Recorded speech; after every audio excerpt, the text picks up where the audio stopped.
Toma assento, amados.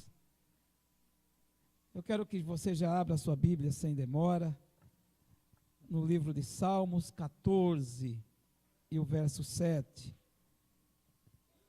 Nós hoje já fomos abençoados com tantas palavras maravilhosas, com os hinos abençoados por Deus. Podemos sentir Deus usando cada um dos irmãos que usaram da palavra para louvar, para engrandecer o nome do Senhor nesta noite. E por isso eu quero já ler sem demora com você no livro de Jó, capítulo 14, verso 7. Jó, desculpa, amados, é o livro de Jó. Jó 14, no verso 7. Olha aí, ó, tem gente que já está bem na tecnologia, a Bíblia digital ali, ó. Olha que benção.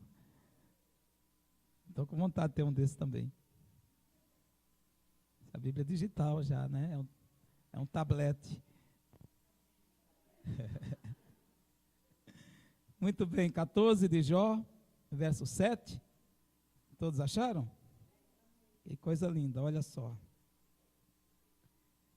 Porque há esperança para a árvore, pois mesmo cortada, ainda se renovará, e não pararão os seus rebentos. Se envelhecer na terra a sua raiz, e no chão morreu o seu tronco, ao cheiro das águas, brotará e dará ramos, como a planta nova. Amém? Agora vamos lá em Lamentação de Jeremias. Lamentação de Jeremias. Um pouquinho para frente. Depois de Salmo vem os Provérbios, vem Cantares, vem Eclesiastes, vem Isaías. E depois de Isaías vem Jeremias. E depois de Jeremias, aí vem o choro de Jeremias, as lamentações, as murmurações de Jeremias. Lá no capítulo 3, e o verso 21, por enquanto.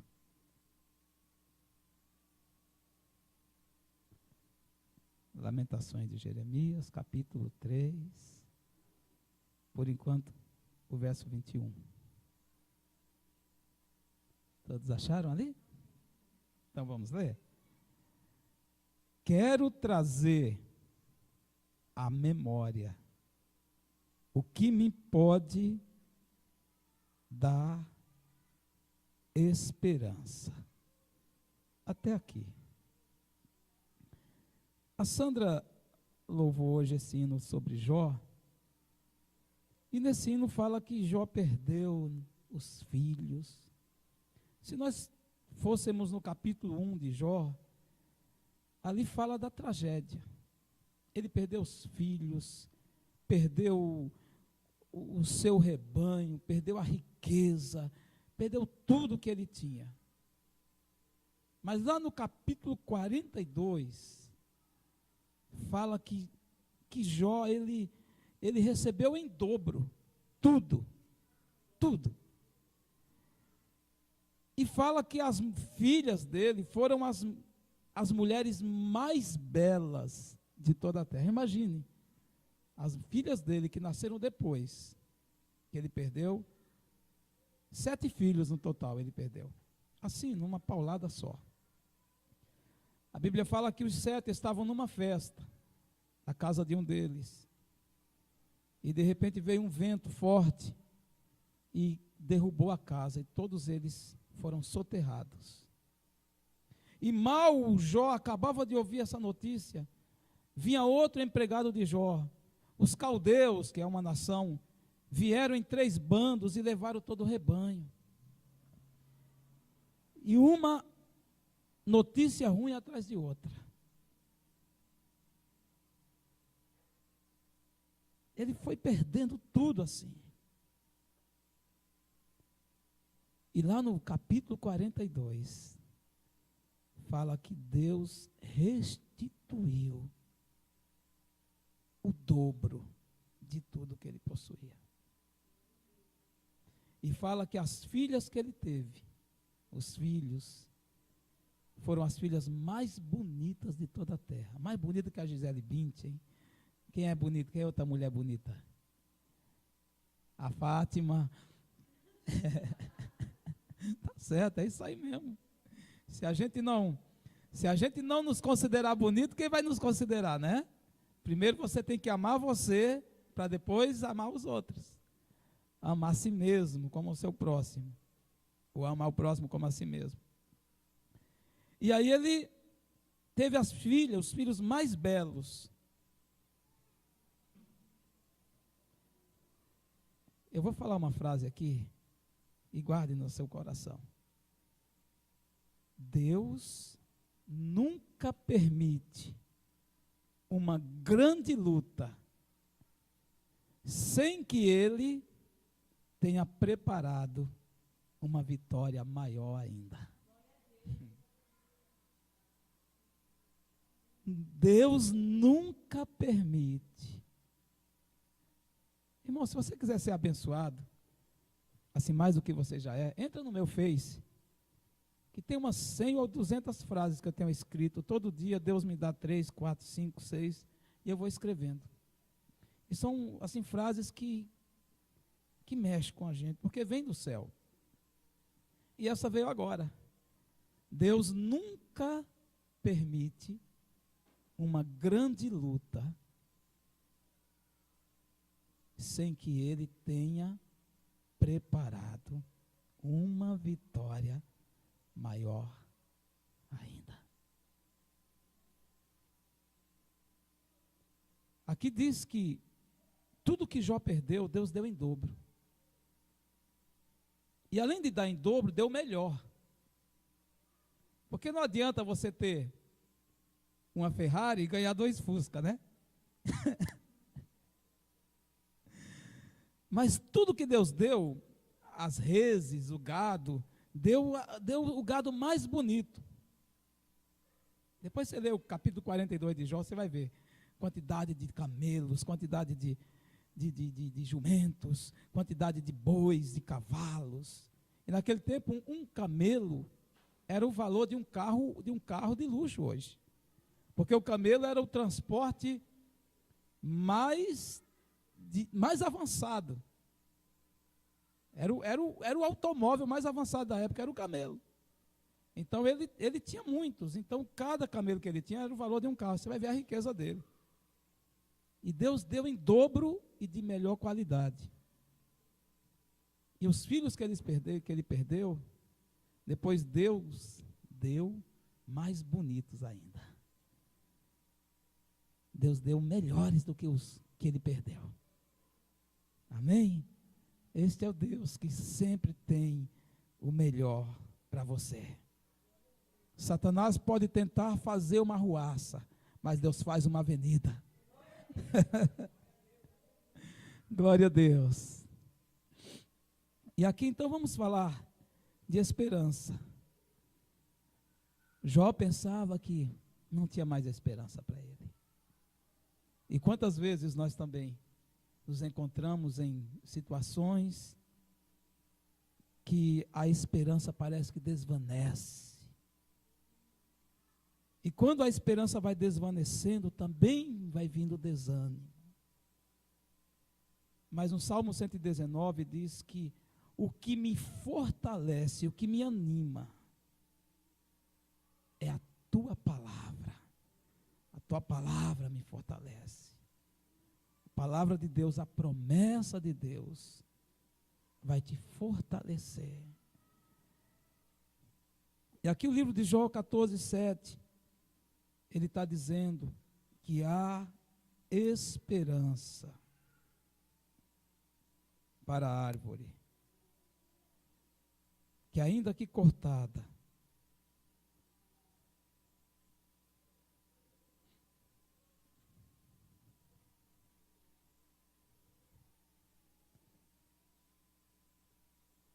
ainda ainda se renovará, e não vão acabar os seus rebentos. Se envelhecer na terra a sua raiz e no chão morrer o seu tronco, ao cheiro das águas brotará e dará ramos como a planta nova. Aqui fala o que é necessário para a planta, para a árvore que está cortada. Você sabe que tudo que é tirado do seu habitat natural morre. O peixe, se tirar da água, ele morre. Porque o habitat natural do peixe é a água. Se você tira a árvore, se você corta ela, ela vai morrer também. Porque ela foi tirada do habitat natural, que é a terra, ela foi cortada da terra. Mas aqui diz que, mesmo se acontecer isso, se for tirada do habitat natural, se a árvore for cortada do seu habitat, e quando alguém disser, não tem mais esperança para essa árvore, aqui o verso 9 diz que ao cheiro das águas brotará, e vai dar ramos como a planta nova. É interessante que o poder da vida sobrepuja o poder da morte.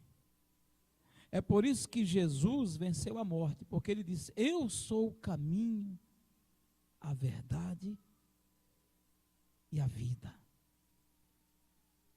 E ele sendo a vida, quando ele morreu, a morte não pôde detê-lo, porque a vida é mais forte do que a morte. E cada um de nós já tivemos experiências nos nossos jardins, no nosso quintal.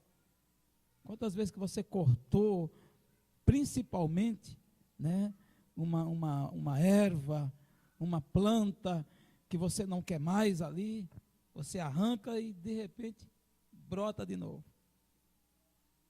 Mas eu já presenciei muitas árvores cortadas, e ao redor dessas árvores cortadas nascendo brotinhos. Esses dias cortaram aqui do lado, deixaram só o cepo, e encheu de novo de brotos. E esse dia estavam de novo cortando, porque estava cheio de novo de broto. Porque cortaram aqui bem na beira do rio, e o cheiro das águas faz florescer aquela planta. Então a razão pela qual mesmo a planta, estando já seca, a raiz fala da nossa alma. Porque o que nos conduz é o espírito.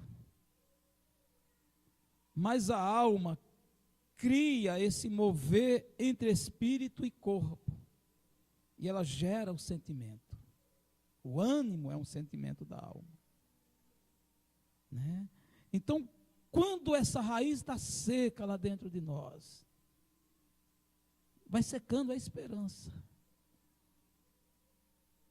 Já não temos mais força. E vai envelhecendo.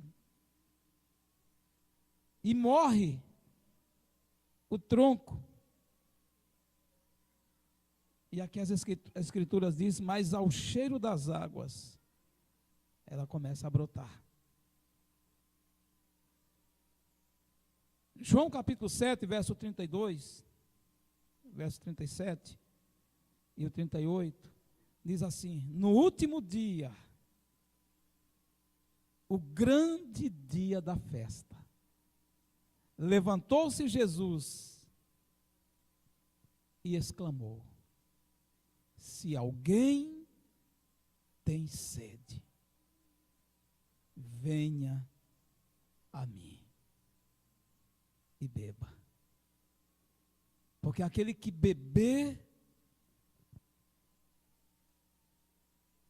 ou aquele que crê em mim, como diz a Escritura, do seu interior fluirão rios de água viva. O que faz florescer a sua vida é uma fonte que tem dentro de você. Essa fonte que nós não entendemos. Quantas vezes nós somos pegos no desânimo, na desesperança, no desespero, de várias formas. Às vezes o salário que não dá para cobrir as dívidas, às vezes uma enfermidade, seja qual for aquilo que nos abate, e nós dizemos dentro de nós mesmos, nós não vamos conseguir mais, não vamos vencer. Mas de alguma forma essa fonte geradora de vida que você recebeu, você não vê a fonte. A gente geralmente vê a água correndo, a gente vê o rio, mas nós não conhecemos a fonte desse rio Itajaiaçu. Ele banha quase todo o estado, mas talvez nenhum de nós conhece a fonte, de onde começa esse rio. Alguém conhece a fonte do rio Itajaí? Passa por Ibirama, Rio do Sul, e vem, e vai embora. E passa por Indaial, e vai a Blumenau, e vai seguindo por Gaspar, esse grande rio. Mas se você for na fonte, se você colocar a mão na fonte, acaba o rio. A fonte é só um pouquinho de água. A fonte é só um pouquinho de água que vai escorrendo. Só que a continuidade vai gerando. A fonte de água viva em sua vida vai brotando um pouquinho de esperança. E essa esperança vai te consumindo. Vai te dando euforia. Vai te dando ânimo. Porque você vai começar a perceber que está surgindo novos brotos de esperança. E quando você vê que está surgindo um novo broto, você já se anima. Opa, tem um sinal. Parece que a coisa vai fluir, vai acontecer. E de uma fontezinha pequena, você vai percebendo que vai passando um rio. E esse rio vai fazer com que venha acontecer as coisas que já estão determinadas por Deus. E aqui, o segredo para que possa florescer, para que possa dar broto novamente na sua vida, para que você possa dar fruto, para que você possa ver os acontecimentos. As coisas não vêm de fora, vêm de dentro. Primeiro tem que acontecer dentro de você, para ser gerado fora. Sabe como nasce um ramo, um rebento? Nasce lá dentro do tronco, do caule. De repente você vê saindo uma árvore com tantos ramos. Começou de algo sendo gerado lá dentro. E de repente foi só algo tão pequenininho saindo para fora da árvore. E vai se tornando um grande rebento, um grande ramo. Mas começa lá dentro, para se manifestar fora. Primeiro Deus coloca dentro de você, para você ser uma fonte geradora, uma fonte criadora. Deus colocou tudo dentro de você. Eclesiastes capítulo 3, verso 10, resume isso. Fala que Deus colocou a eternidade dentro de você. Você é uma fonte geradora. Então, quando vem a esperança, o primeiro elemento para a fecundação dos teus sonhos é a esperança. Quando você começa a ter uma esperança que as coisas vão acontecer, você começa a gerar dentro de você. E quando você começa a gerar dentro de você, você vai esperar. Porque a gravidez é assim. Primeiro se gera dentro da mulher. E depois que é gerado, começa agora a esperar. E você já começa a torcer. Você já começa a amar sem nem ter visto a cara do bebê. Aí você começa a amar. Então vai sendo gerado dentro, até que se manifeste lá fora. Jeremias, ele é conhecido teologicamente como o profeta chorão. Mas ele também é conhecido como um profeta sem sucesso. Ele é conhecido como um profeta que não teve sucesso, porque todas as profecias de Jeremias não se cumpriram. Porque tudo que ele trouxe para Israel, para que Israel se arrependesse, Israel não se arrependeu. Então todas as profecias dele não teve sucesso. E ele foi um homem que foi odiado pelos reis de Israel. E a Bíblia diz que Jeremias foi tão odiado que pegaram ele, amarraram ele, os pés dele, e jogaram numa cacimba ou num poço, lá dentro de um poço. E deixaram ele lá no calabouço, esquecido, as águas passando por ele, e ele na pior espécie de prisão, que era esse tipo de prisão, calabouço. E depois disso, e ele era um homem que, quando teve o chamado de Deus, era um homem rico, era um homem bem-sucedido, o pai dele era sacerdote, e ele foi chamado como profeta e passou a sofrer. E aqui em Lamentações 3, vamos entrar lá um pouquinho.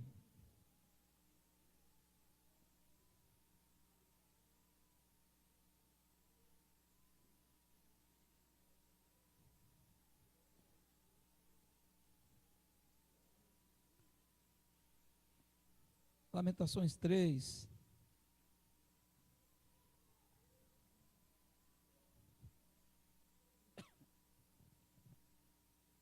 Vamos ler a partir do verso 1. Se nós conseguirmos ler todo esse capítulo aqui, a gente já pode terminar a mensagem.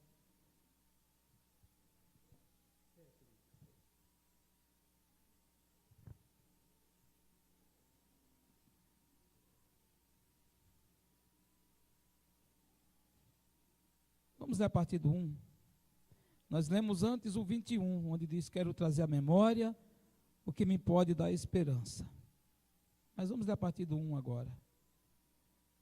Você achou? Enquanto você está lendo na sua Bíblia, nessa tradução normal, eu vou ler aqui numa versão mais atualizada, para que a gente venha estudar junto essas duas versões ao mesmo tempo. Eu sou aquele que sabe o que é sofrer os golpes da ira de Deus. Ele me levou para a escuridão e me fez andar por caminhos sem luz. Com a sua mão me bateu muitas vezes o dia inteiro. Deus fez envelhecer a minha carne e a minha pele e quebrou os meus ossos.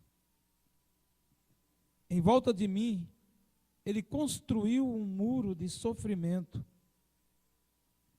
e amargura, Ele me fez morar na escuridão, como se eu tivesse morto há muito tempo. Deus me amarrou com pesadas correntes. Estou na prisão e não posso escapar. Eu grito pedindo socorro, mas Ele não quer ouvir a minha oração. Não posso seguir em frente, pois com grandes blocos de pedra Ele fechou o meu caminho. Deus tem sido para mim como um leão de tocaia, como um urso pronto para atacar. Ele me afastou do caminho, me fez em pedaços e depois me abandonou. Ele armou o seu arco e fez de mim alvo das suas flechas. As flechas atiradas por Deus entraram fundo na minha carne. O dia inteiro as pessoas riem de mim. Elas zombam de mim nas suas canções. Deus me encheu de comidas amargas e me fez beber fel, até eu não poder mais. Ele esfregou o meu rosto no chão e quebrou os meus dentes nas pedras. Já não sei mais o que é paz e me esqueci do que é felicidade. Não tenho muito tempo de vida e a minha esperança no Deus eterno acabou. Eu me lembro da minha tristeza e solidão, das amarguras e dos sofrimentos. Penso sempre nisso e fico abatido. Então, até o 20, ele está lembrando do que ele passou, das lutas, da prisão. E nós temos a tendência, porque nós fomos catequizados por uma religião, que temos ainda as raízes, os nossos pais, os nossos avós, passaram isso para nós, de um Deus que castiga, de um Deus que está pronto com a mão irada para castigar os malfeitores. E Jeremias também foi criado na religião. E quando ele passa por tudo isso, ele acha que é Deus.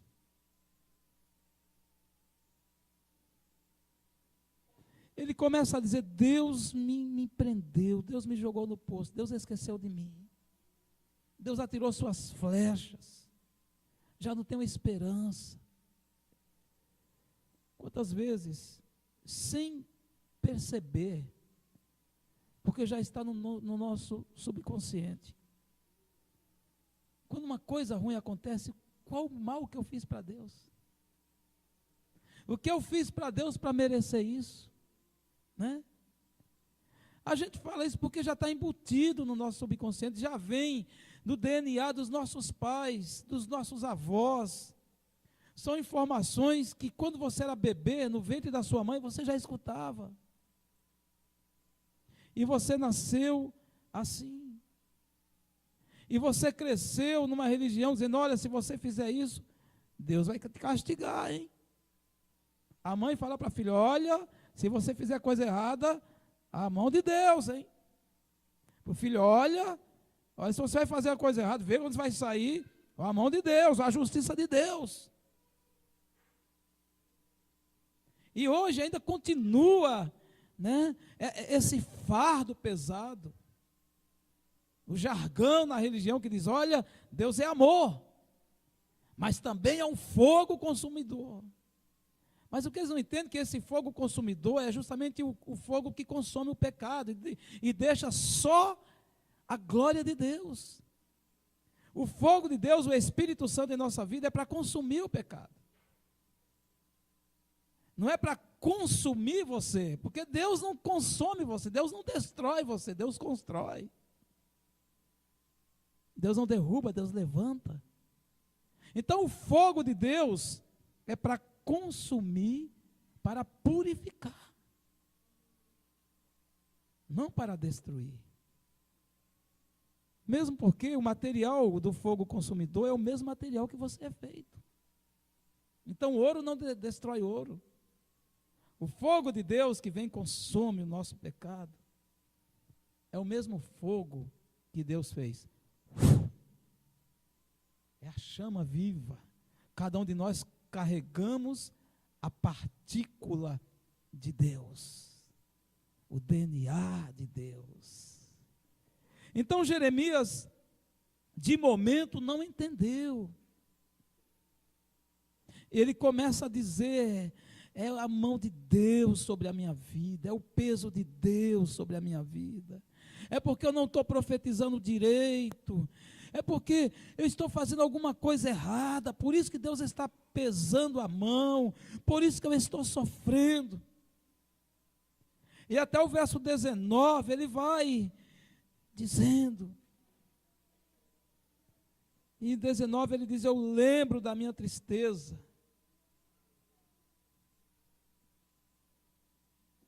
e do meu pranto, das amarguras, dos sofrimentos. E o verso 20 ele diz: eu penso sempre nisso,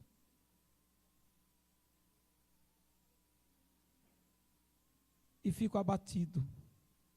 Na nossa versão normal diz: a minha alma continuamente os recorda e se abate dentro de mim.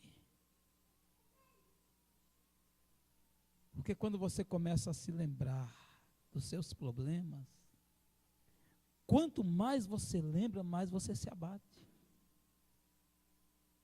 Quanto mais você fala das suas lutas, mais você se abate.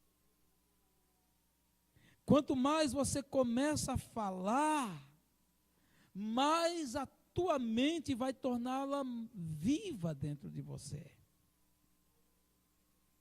E até o 20, ele está nesse estado, murmurando, lamentando, reclamando, e vendo, tentando entender aonde ele errou, porque Deus está fazendo isso com ele.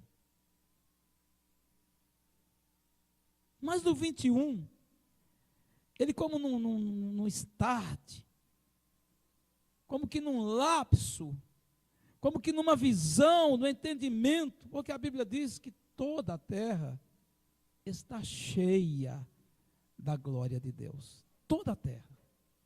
A glória de Deus está em toda a terra. Não existe um lugar que a glória de Deus não está. Por que que tem pessoas que se convertem em lugares mais diferentes? Você sabia que tem pessoas que se convertem no meio do espiritismo? Tem pessoas que se convertem no meio da prostituição. Tem pessoas que se convertem usando drogas. De repente o cara está usando droga e de repente ele diz: essa não é a vida que eu quero para mim. E se converte ali. E vai procurar uma igreja. Por que isso? Porque a glória de Deus está em toda a terra. Agora, o que não está em toda a terra é o conhecimento da glória de Deus. E a Bíblia diz que então a terra se encherá do conhecimento da glória de Deus. O que faz uma pessoa mudar? De repente, está fumando um baseado. Eu tenho um amigo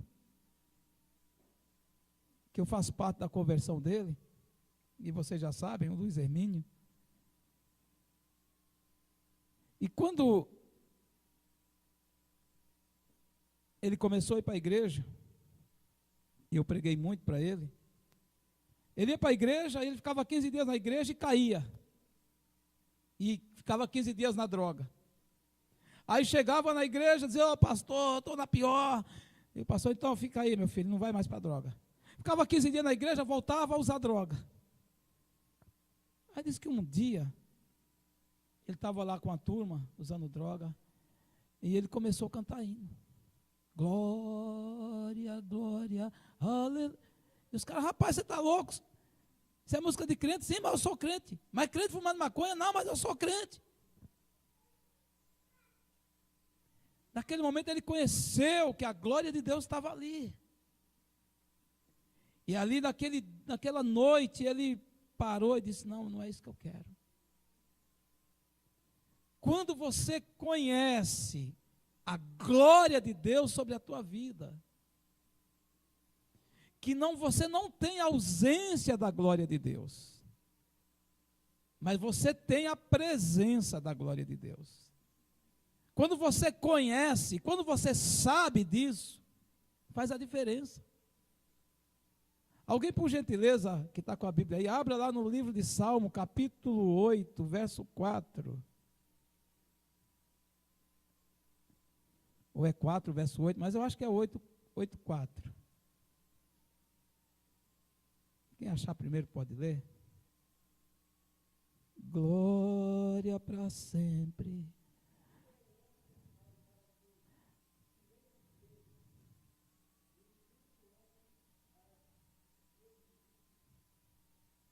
Pode continuar, Cleiton.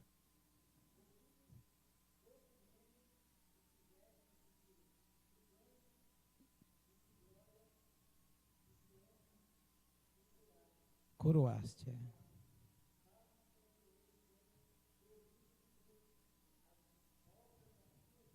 Até aí, Cleiton, tá bom. Alguém tem uma versão diferente que ali onde fala dos, fizesse um pouco menor do que os anjos, fala um pouco menor do que Deus? A tua fala assim, então lê aí, Sandra. Salmo 8, 4.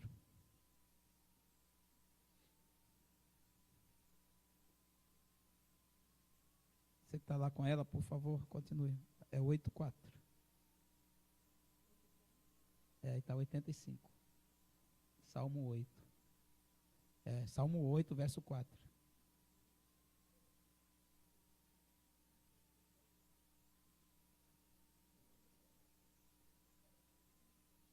A tua tá? Então lê ali, querido. Uhum.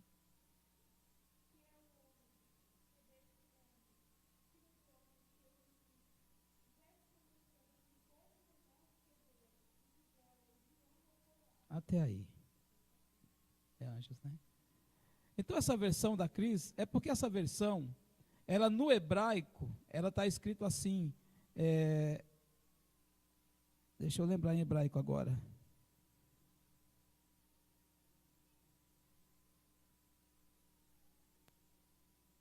Anjos.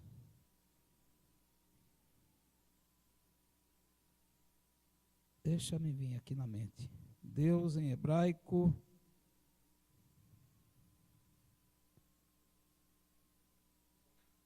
Agora não vem. Quando vir, daqui a pouco eu lembrar dessa palavra em hebraico, eu te falo. Então, no hebraico, a palavra Deus, ela é diferente de anjo. Então, essa versão de fala Deus está na versão mais original do hebraico. Então, ele fala que um pouco menor do que Deus os fizesse. Em Gênesis capítulo 1, Deus falou, façamos eles a nossa imagem e semelhança. A imagem e semelhança de Deus. O Salmo 8 fala que um pouco menor do que Deus fez. Porém, os coroou de honra e de glória. Então você está coroado de glória. Você tem glória de Deus na sua vida. É por isso que eu sempre prego, nós somos o único povo que podemos dar glória a Deus. Por quê? Porque nós temos essa glória. Por isso você fala glória a Deus, porque você só pode dar a alguém algo que você tem. Eu só posso dar R$1 para o Cleiton se eu tiver R$1. Então, quando você dá glória, por que o mundo não dá? Porque não tem. E por que nós na igreja damos glória a Deus? É porque nós temos. Isso vem. E nós louvamos ao Senhor, damos glória, damos louvores, porque Ele nos coroou de honra e de glória. Nós honramos a Deus, porque Ele deu isso para nós, está em nós. E glória quer dizer luz, brilho. Então nós damos a Deus a luz, a glória que Ele colocou em nossas vidas. Então quando você tem conhecimento, que você tem a glória de Deus, que você não está sofrendo, e nesse sofrimento você é abandonado, e nesse sofrimento você é desamparado, porque enquanto você pensa assim, enquanto você está passando um sofrimento e começa a dizer, Deus me abandonou, Deus me desamparou, o que eu fiz para isso? É a ausência de conhecer que Deus não te abandonou. Jesus não disse, no mundo vocês terão aflições, mas tenham bom ânimo. Esperança. Ter ânimo é ter esperança. Mas você só pode ter esperança se você sabe que alguma coisa vai acontecer. Porque não pode ter esperança se eu não consigo acreditar que alguma coisa vai acontecer. Se eu não tiver certeza que um ônibus vai passar no ponto, né, a Fátima hoje, ela até atrasou porque o ônibus atrasou, né? Perdeu, mas sabia que vinha outro. Então a Fátima perdeu o ônibus, mas ela ficou no ponto, porque ela sabia que ia vir outro. Isso é esperança, ela sabe. Então isso faz com que ela permaneça. O que faz você ter ânimo é a esperança. Porque a esperança vai produzir em você o ânimo. E se você tem ânimo, você começa agora a falar coisas boas.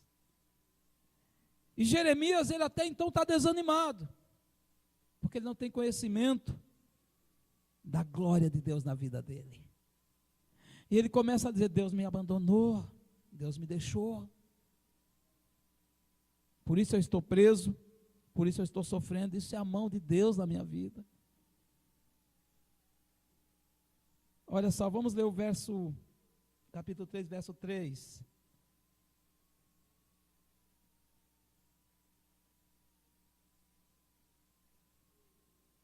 Deveras ele volveu contra mim a mão, de contínuo, todo dia. Fez envelhecer a minha carne e a minha pele, despedaçou os meus ossos. Ele está dizendo, se estiver com Bíblia, Lamentações de Jeremias 3. Ele está dizendo que Deus quebrou os ossos dele, que Deus destruiu os dentes dele, que Deus prendeu ele com grilhões.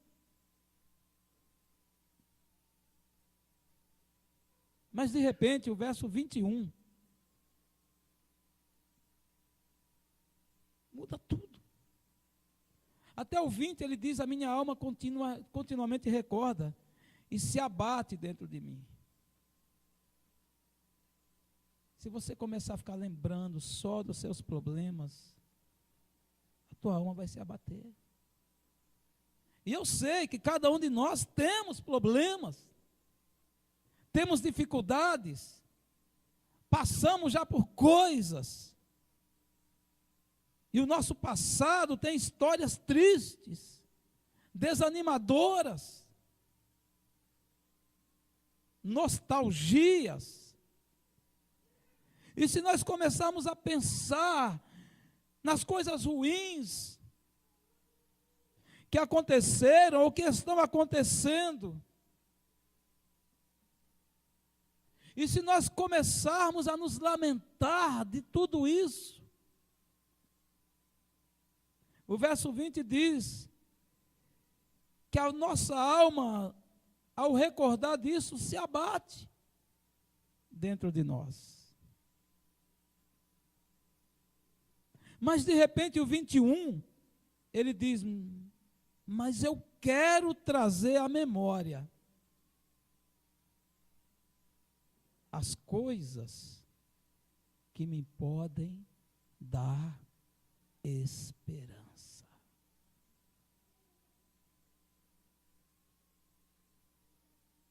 E quando ele começa a trazer a memória, começar a lembrar, ele começa a ter conhecimento da glória de Deus. E ele muda agora o seu pranto, a sua oração, a sua forma de ver as coisas. E aí o 21 ele diz: eu quero trazer à memória o que me pode dar esperança. E o 22 ele começa agora a falar totalmente diferente. Você está com a sua Bíblia aberta? O 22, as misericórdias do Senhor são a causa de não sermos consumidos. Porque as suas misericórdias não têm fim. Ele começa a dizer: espera aí, se não fosse a misericórdia de Deus, eu já estava destruído. Porque me jogaram no calabouço para eu morrer. Ele começa a dizer: não, não é Deus. Porque se não fosse Deus, eu era morto.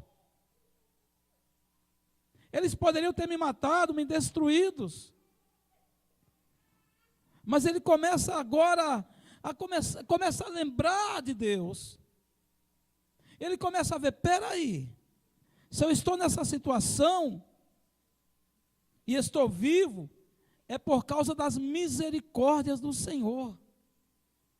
Porque são a causa de não sermos consumidos, porque as suas misericórdias não têm fim. A taça da misericórdia de Deus nunca vai acabar na sua vida. A taça da misericórdia de Deus, a fonte da misericórdia do Senhor, é abundante.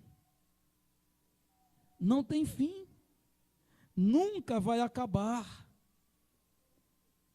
O 23 diz: se renovam cada manhã. Olhe para a pessoa que está do teu lado e diga: hoje de manhã, a misericórdia de Deus se renovou na tua vida. Elas se renovam todas as manhãs. Toda manhã, Deus, quando você acorda, Ele já pegou o copo de misericórdia, novinha, e Ele colocou para você. Ele disse: essa aqui é para você. Todos os dias, Ele renova a misericórdia dEle na sua vida. Aí Ele diz: grande é a tua fidelidade. O 24, a minha porção é o Senhor, diz a minha alma, portanto, esperarei nele. O 25, bom é o Senhor para os que espera por Ele, para a alma que o busca. Aqui ele fala da esperança, que o Senhor é bom, por isso ele vai esperar no Senhor. Bom é esperar no Senhor. Ele começa a lembrar das misericórdias, da bondade, do amor. E ele começa a entender que tudo que ele está passando não é por causa da mão de Deus. E aí ele começa a ter esperança, a dizer: eu estou aqui nesse poço, mas se eu estou vivo, é porque Deus tem algo para mim fazer. Se eu estou aqui, Deus vai me tirar dessa. Deus vai mudar essa situação. E ele começa agora com esperança, lembrar, trazer à memória essas coisas, ou seja, a promessa, a palavra de Deus. O que te dá esperança, amados, é a promessa de Deus. O que dá esperança para você é o Senhor dizendo para você que não é o teu fim, que o final da sua vida não é estar no calabouço, que o final da sua vida não é só sofrer, que essa enfermidade, que esse problema, que essa dor é momentânea.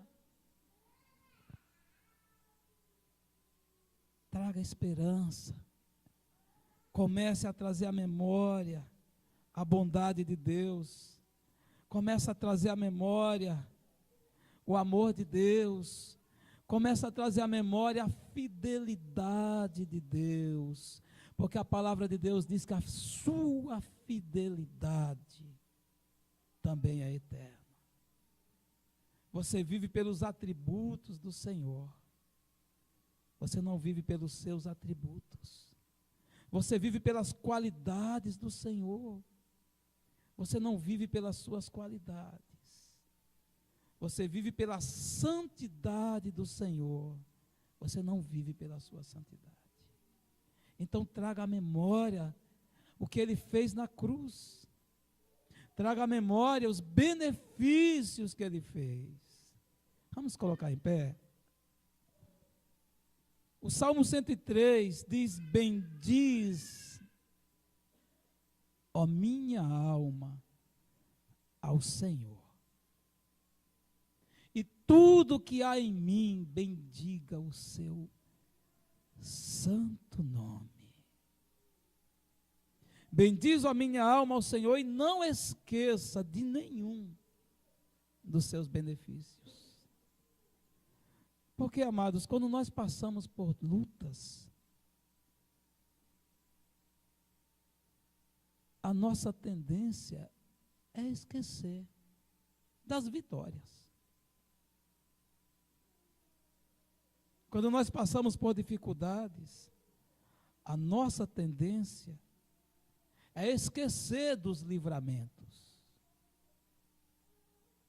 Porque a nossa mente foca naquilo. E enquanto a sua mente está focada naquilo, você fica preso àquilo. Mas quando você começa a ver ao redor, e você começa a lembrar, trazer à memória, que o Senhor já te livrou de tantas, que o Senhor já foi bom para contigo em tantas situações, em cada caso, em cada luta, que você saiu, que você teve vitória, que hoje você sabe que se não fosse Deus, não tinha como você sair daquela situação. Então, quando você passar por luta, por dificuldade, lembra da bondade de Deus, lembre do seu amor, lembre da sua misericórdia, para que a esperança venha voltar, para que a esperança venha de novo te animar. Começa a trazer à memória que a mão de Deus, assim como foi capaz outrora de te livrar, é capaz hoje de mudar também a sua história. Mas você precisa, e eu preciso, começar a ter esperança. Começar a trazer a memória, povoar.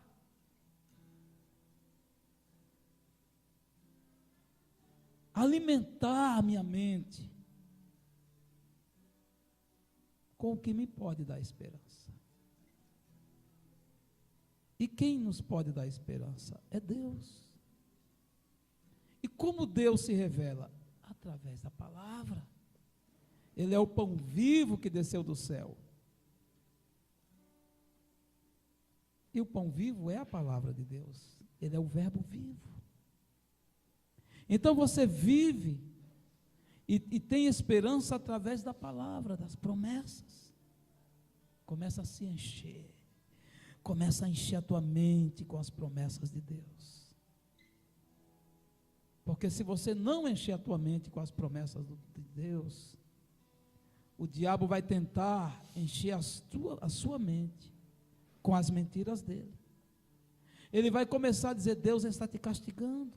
Ele vai começar a dizer: você não vai ter vitória, você não vai vencer essa, você não vai sair dessa. Por isso Jeremias, ele quase que ele desanima. Mas quando ele está já no calabouço, quando ele está já, conforme ele diz no verso 20, a minha alma está sempre lembrando essas coisas ruins, e se abate dentro de mim. Mas de repente ele diz: não, eu não vou ficar só pensando nisso. Eu vou começar agora a ver Deus. Eu vou começar a lembrar de tantas coisas. E ele começa a falar que a misericórdia de Deus é tão grande, que Deus é bom, que é bom esperar em Deus, que ele vai esperar em Deus. E aquilo começa a trazer esperança para ele. Começa a trazer de novo ânimo. Começa de novo a mudar a história dentro dele. A sua história muda quando você começa a se ver em um novo capítulo. A sua história muda quando você começa a ver que a página está virando. Tem uma página nova, que Deus está esperando você começar a escrever com as promessas dele. Porque quando você começa a povoar a tua mente com as promessas de Deus, as promessas de Deus vão se materializando, vão se realizando, e você vai começar a cantar mais uma vez aquele mesmo hino da vitória que você já cantou outras vezes. A palavra de Deus diz que Ele é o mesmo ontem. Ele é o mesmo Deus que já tirou você de tantos calabouços ontem. Diz que Ele é o mesmo hoje. Ele é o mesmo Deus que hoje tira você do cativeiro. E a Bíblia diz que Ele sempre é Deus. Sempre na sua vida vai ser Deus. Traga à sua memória isso. Deixe as promessas de Deus povoar a sua vida.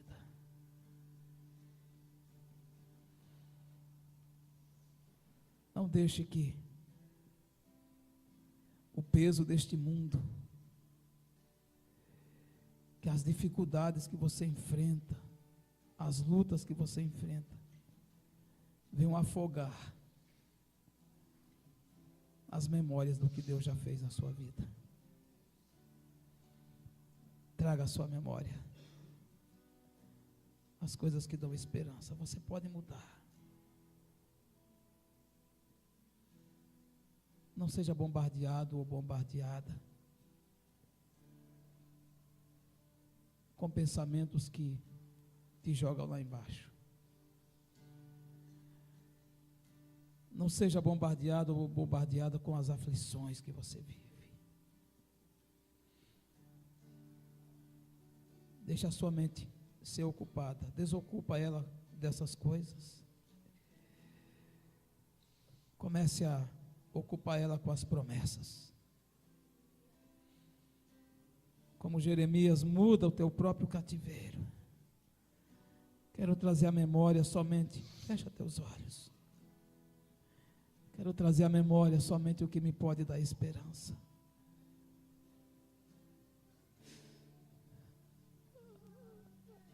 Eu sei que o Espírito Santo está aqui movendo nossos corações.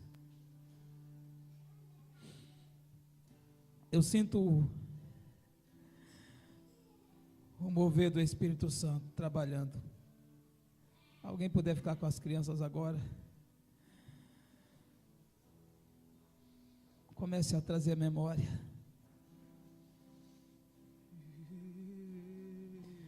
Quem sabe você está com tantos problemas.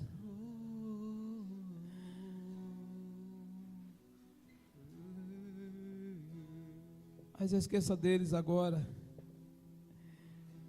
E lembra do quanto o Senhor é poderoso. Acredite que o Senhor é um Deus maior do que as tuas dificuldades. Pensa somente nas coisas do céu agora.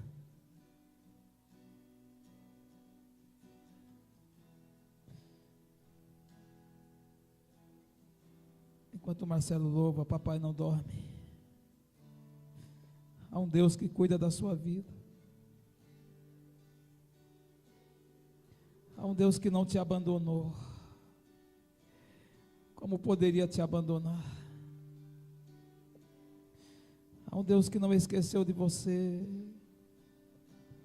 E nessa noite Ele está dizendo, não é que eu te esqueci, eu quero que você lembre, eu quero que você traga à sua memória as coisas que te dão esperança.